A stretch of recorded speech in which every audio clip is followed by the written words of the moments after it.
Good morning, my brothers and sisters. Welcome to episode 26 of Be With Me in the book of 1 Corinthians.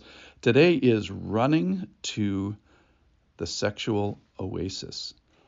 Yesterday we talked about sexual immorality, and the kind of final graphic answer was to flee from it, to run from it. Today we're going to run from sexual immorality and run to sexual morality. We're in a big section where Paul is talking to the Corinthians about a question that they apparently asked and wrote him a question. And one of his big conclusions is you are not your own and you were bought with a price. And so there's going to be some implications of that. There's going to be moral and behavioral and stewardship implications. And specifically, he's addressing the use of their bodies. And they're going to discuss what kind of rights do they have and what kind of responsibilities do they have. And specifically, as you enter into a marriage relationship, with an attention here today focused on the body. So the subject is moving from a topic of sexual immorality, running from that, running from bad sexual attitudes and bad sexual behaviors, those outside of the God-established covenant of marriage, and then run to sexual morality and how he wants us to have a robust, representative, and moral sex life with the answer of being within marriage. So here it is from 1 Corinthians chapter 7, verses 1 through 5. Now concerning the matters about which you wrote, so the Corinthians are curious about this, as we all are. It is good for a man not to have sexual relations with a woman. He's been talking about joining to prostitutes. But here's the transition. Because of the temptation to sexual immorality, each man should have his own wife, and each woman her own husband. Verse 3. The husband should give to his wife her conjugal rights, and likewise the wife to her husband. For the wife does not have authority over her own body, but the husband does. Likewise, the husband does not have authority over his own body, but the wife does. Do not deprive one another, except perhaps by agreement for a limited time, so that you may devote yourselves to prayer. But then come together again, so that Satan may not tempt you because of your lack of self-control. All right, I'm going to just point out a couple things that I think are key to this passage. First of all is the equality and the reciprocity, the reciprocal nature of this.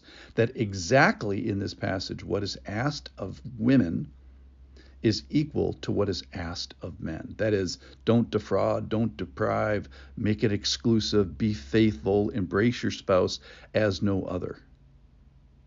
And what is given of men is exactly that given by wife. That is, the rights of one is given to another. The authority of one is given to the other, both male and female. So if you want an equal rights amendment, this is the first one ever. And this really, really elevates women, I think, particularly in relationship to how they were treated at the time. The second is the reality that's in here. So this isn't in a pie in the sky sort of a world. He says in a number of places, this is a tempting world out there, that there is a temptation to sexual immorality. That's kind of like from out there. And then inside, we're people, and the self-control and the lack of it is an issue. My apologies. Sorry, my watch. So this relationship of a marriage can help with temptation and can help with self-control. So the antidote to sex outside of marriage, outside of the marriage bed, is the sex that happens within the marriage bed. And one of the antidotes to the attraction of sex outside of marriage is the attraction of sex within marriage. So let's talk about what marriage is. And God invented it, and so there are some definitions that happen when you are married, and particularly here, with attention to rights and authority. So there's exclusivity. There's the wife has her own husband, and the husband has her own own spouse. All the sexual access and all the sexual needs are supposed to be supplied by one and that is forever. There's no separation in sight, so there's a permanence to this, and there's also a comprehensive. It's not that 41% of your sexual needs are to be supplied by the other person. It's supposed to be 100%. Second thing is it's a covenantal, that this is a moral sex versus immoral sex, and it happens within the covenant. And most concerning, or probably if you want to get your arms up today, it's with regards to this rights transfer. So the body and sexual rights are transferred to another at marriage. The desires and fulfillment of the desires is given on a platter for the care and keeping to another person at the altar. And similarly, they give you their rights. Your authority for your own body is freely given to another, and the authority for the satisfaction of your bodily needs and your desires is exclusively given to this other person. So that'll scare you to death if you're getting married. And then the generosity here. So don't deprive each other. So sex, they mentioned that sex can be temporarily held off, but that is to be rare and temporarily.